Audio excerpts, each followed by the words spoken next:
For the last 52 weeks, I have devoted a great part of my life to interviewing 52 people from across the United States and throughout Ireland, all under the title of 64 and More. The effort and the process was exhilarating as well as exhausting. But most of all, it was the realization of my life's dream. What never occurred to me was that at the end of this project, someone would want to interview me. But that's exactly what occurred, as a wonderful friend named Kathryn Gallant turned the tables in employing her professional interview skills to go behind the scenes of my 64 and More experience.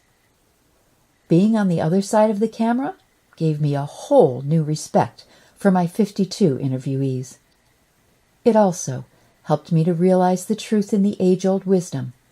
When you love what you do, it never feels like work. So I'd love to start by just having you tell me, where did you get this idea? Why did you do this? And how did you plan it? Plan. That's not a word that exists in my world, so let's start with that. There was no plan. I am a writer, but I've enjoyed the audio medium through radio, working with our WBFO, our local NPR station.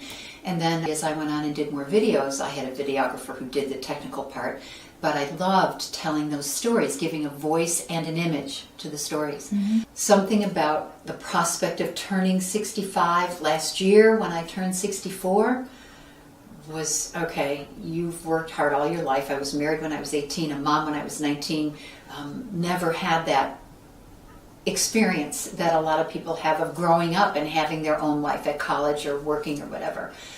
And I knew that with Social Security and some Medicare coming at 65, I would have some room, some space to maybe do some of those things I thought about doing. And the first thing that came to my mind was this interview project. So I thought, why not? But I didn't want to get to 65 and start then, because I was losing time. So I thought, well, how hard can it be? I'm just going to do this. I can do this. The dream was get in the car, drive away, say see you in a few months, and just go. And I couldn't afford to do that. So I figured out, well, just go to a different state each month and interview a bunch of people and make it happen. See what happens. Yeah. In the very beginning of the project, you wrote a little bit about it. And you talked about doing Charles Kuralt the Christina Apt way. Right. Did Charles Kuralt play a role? Was he somebody you were aware of? Is his work something you admired? Always. He didn't play a direct role. I never thought about it that way. Being a marketer, when you start to write a press release, which is what I did throughout this project, I would do press releases. Charles Kuralt obviously was the comparison of someone who'd done this before, and then to, Charles Kuralt, the Christina Apt way, was just a marketing kind of thing that I did. But when I started to think about it and look back on what he did, how cool would it be if CBS said, here's the keys to a motorhome, go for it, and gave me a camera person and just set me up. So yeah, that Charles Kuralt reference then became a kind of maybe someone will see it this way, mm-hmm. and maybe this is a way for me to get where I want to get. So it would was that be a dream? I wasn't sure. That was the other thing. I don't know about you, but I've had a lot of things in my life where it's like, I absolutely want to do this. I can't wait to do it. And halfway through, it's like, what was I thinking? This is a nightmare. So I needed to find out if I could do it, and I wasn't sure. And this was going to be the litmus test. You talked about being a gypsy adventurer. Mm. It became that. Again, terms that I made up for the press release before I even started. I had no concept, no idea. And when it came to me that I loved it, was in a crummy little hotel room outside of Nashville, where it was 105 degrees. It was so hot that last summer in Nashville. And I'd spent the day out in the hot sun interviewing people, and I went back to this hotel room with my barbecue chicken sandwich and sat in the room with the air conditioning and was just so happy. I was so happy. I was sweaty, I was tired, I was away from home, I didn't have anybody to talk to, but I was so happy. And that's when I knew, yeah, this is it. You've done a lot of things in your life, but this is kind of that culmination of all those things have come together to bring you to this point in time. Mm-hmm. What about this project came as a complete surprise to you? How hard it is. How hard it is. How much time it takes. Like I said, I always had a videographer doing videos I'd done before, and I've probably done 20 of them up until this point.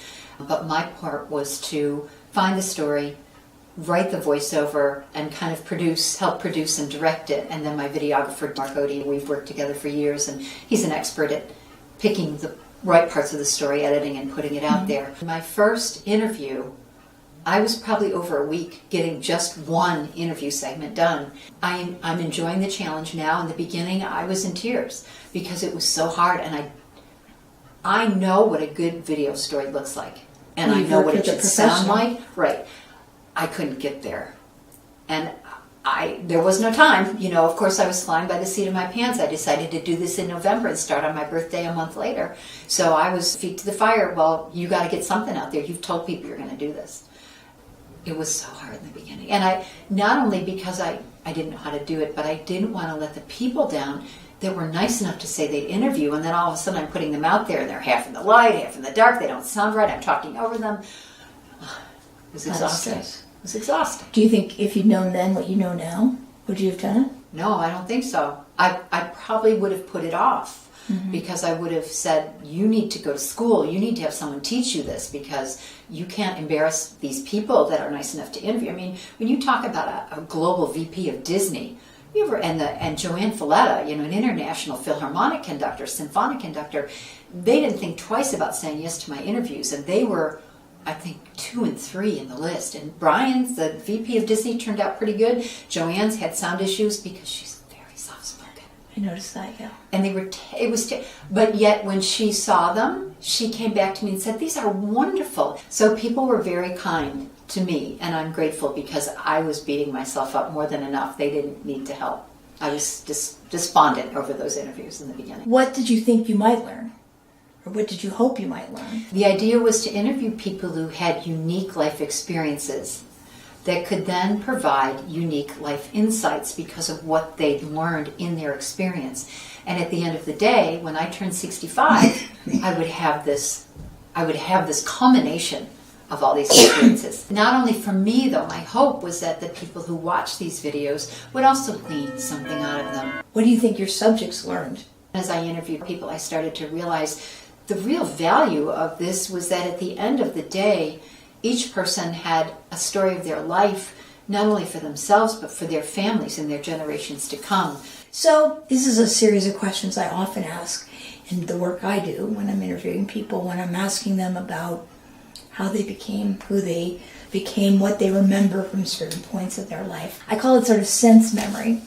So thinking back over the last year, tell me about one sight that comes immediately to mind that's sort of emblematic of this project for you. Interviews were brought to me in many different ways. Some I discovered, some people called me, emailed me.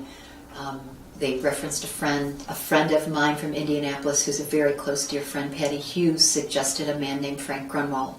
And she said he is a survivor of the Holocaust. He partnered with high school children from Pennsylvania to make a documentary about his experience because it's so unique. And my immediate reaction was no. I have never done anything close to the Holocaust because it's so overwhelming to me. And so I did some research on him, and I found out more about him, and I found out more about his story.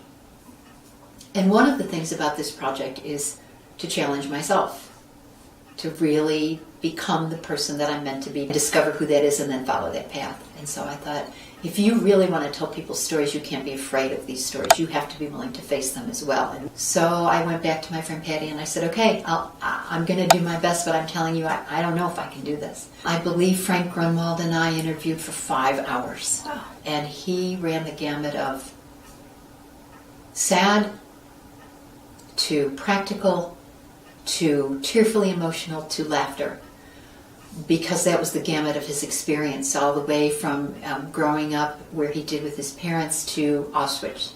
In telling this story, he's also an artist and he does sculptures. And he has done a sculpture of a woman. You cannot see her face. Her legs are extended and her body is extended over her legs and her head is just dropped down.